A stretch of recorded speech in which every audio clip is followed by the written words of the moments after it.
Você tem uma filha, né, que na internet, pesquisando sobre você, tinha vários elogios à beleza dela, inclusive. Eu tenho três, são três lindas meninas. A mais velha, de fato, é muito bonita, a Karen. Ela tem 20. Karen, Karen, anos? Kathleen e Camille. Karen tem 23, Kathleen tem 16 e Camille tem 15. E como é que você educa essas meninas nesse mundo moderno com a sua religião como norte, né? O seu norte é a sua religião, né? Sim.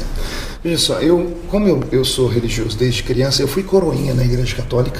Você já foi católico? Fui católico na paróquia Cristo Rei. Padre Ângelo, que hoje, se não me falha a memória, é bispo lá na Diocese de Franca. Foi meu padre. Eu tinha vocação, né? Se eu não fosse pastor, eu teria sido padre. Mas ia ser um padre do barulho, né? Ia ser um padre do barulho. E quando eu venho para a igreja bem cedo, me converto, conheci minha esposa na igreja, casamos, então a cultura na cristã, igreja evangélica, pentecostal. A cultura evangélica, a cultura cristã é muito linda em questão de família, a família é muito unida. E nós ensinamos a criança no caminho que deve andar, conforme disse Salomão. Isso é um texto de Salomão no livro de Provérbios. Ensina a criança no caminho que deve andar, quando crescer, nunca se desviará dele. Você lembra do Bradesco antigamente? Tinha Cidade de Deus, chegava aqueles envelopes e vinha esse versículo: ensina o menino no caminho que deve andar, quando ele crescer não se desviará dele. Quando você ensina o seu filho a educação que nós recebemos, não precisa ir muito longe, não precisa ser nem religioso para isso. A minha safra, a sua safra, a safra anterior à nossa, eram pessoas que tinham respeito pela família. Pai e mãe era tudo para a gente. Então, o que pai falava e mãe falava era o norte. Uma criança não tem condições dela escolher o que ela quer e ela não consegue ter noção do perigo, ela não sabe o que é certo e o que é errado. Então, pai e mãe ensina. Quando você ensina a criança, minhas filhas vão para a igreja todo domingo comigo. A mãe vai mais do que eu, porque no meio de semana. Então elas passam 2, 3 vezes por semana ouvindo a palavra de Deus, aprendendo a amar o próximo como a si mesmo, aprendendo a guardar o seu corpo, aprendendo a se respeitar e respeitar o próximo. Essa criança sempre vai ser diferente. Na escola...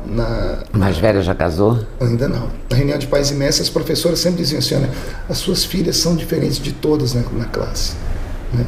Só que eu fiz uma coisa com as minhas filhas, Leda. A minha época de religião... Você tem um bom diálogo com elas? Muito. A minha filha mais velha diz que eu sou amigo dela. Ela entra comigo na madrugada porque ela mora aqui na capital, ela estuda aqui, né? E ela entra pela internet, me questiona, me confidencia sobre namorado. Eu sou amigo delas, sou amigo das minhas filhas. Aliás, eu ajudo elas a se vestirem. Elas dizem que eu tenho bom gosto. Então elas compram roupa e falam: papai, dá uma olhadinha na minha roupa. Então eu que acabo escolhendo essas coisas também, né? E você entende de moda? Não, eu acho que eu tenho bom gosto. Não entendo de moda, mas tenho bom gosto, né? Então quando eu vejo as crianças, o que eu fiz com as minhas filhas? Eu dei a elas um ensinamento diferente do meu.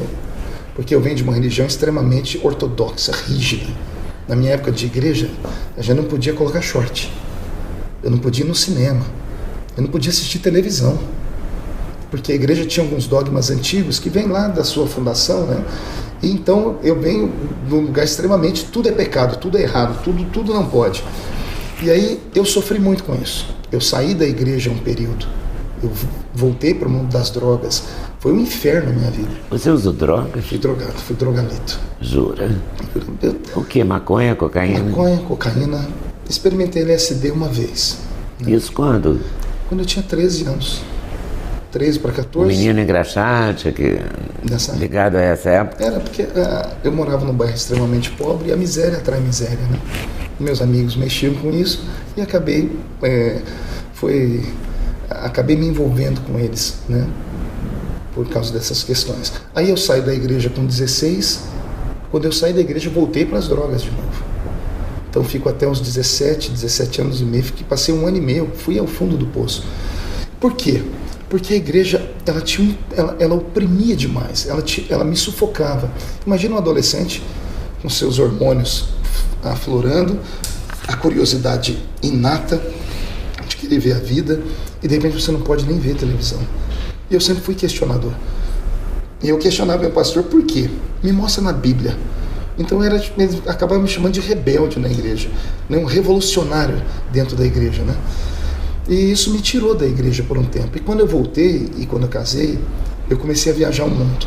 Ao viajar o mundo, eu conheci a fé evangélica em países onde a fé nasceu antes do que a nossa aqui. Por exemplo, chego nos Estados Unidos da América, vou numa igreja pentecostal linda, e lá as mulheres se pintam, se maqueiam, cortam cabelo, os homens usam barba, vão para a igreja de bermuda. E eu falei, mas por que eles podem e a minha igreja é a mesma, é a Assembleia de Deus, só que nos Estados Unidos é de um jeito e no Brasil no outro? Eu comecei a me questionar. Comecei a chegar em casa e a minha filha uma vez falou, papai, eu queria colocar um brinco. Pela nossa igreja não podia. Minha esposa não queria. Aí eu sentei com a minha esposa, peguei meus vídeos, falei, olha aqui, essa mulher usa brinco e ela serve a Deus como a gente. E você conhecia esses países palestrando? Palestrando, pregando. E aí eu consegui convencer a minha esposa. Então eu falei, nossas filhas vão colocar brinco. Aí quando chegou na igreja, dava um choque. O pastor de cima do púlpito dava umas broncas. Não, a filha do pastor usando brinco, disse, minha filha, da minha filha cuido eu. E comecei a questionar, peitar. Então eu criei para minhas filhas um estilo de fé como a minha, mas com liberdade. Eu falei para elas um ensinamento. Você modernizou. Eu dei a elas um ensinamento, porque a igreja quer que você seja luz na luz. Aqui, nós temos aqui 4 luzes acesas. Se acender mais uma, a gente nem percebe, porque luz na luz não brilha. Agora, a luz nas trevas brilha. Então eu ensinei minhas filhas, vocês têm que mostrar o cristianismo, é quando vocês vão num restaurante. Chegou a comida, todo mundo bebendo, vocês não bebem. Na hora da comida, antes de comer, chama seus amiguinhos para curvar a cabeça e agradecer o Papai do Céu pela comida. Isso é ser diferente. Então vocês vão num bailezinho com os amigos, seja luz lá dentro. Deus não é contra você dançar, Deus não é contra você ser feliz. Deus é contra você praticar os erros, os pecados, ir para as drogas, se prostituir. Então eu comecei a mostrar para as minhas filhas que era possível servir a Deus com liberdade e continuar sendo apaixonado por Ele. Então minhas filhas me amam por isso. Então a minha mais velha mora sozinha.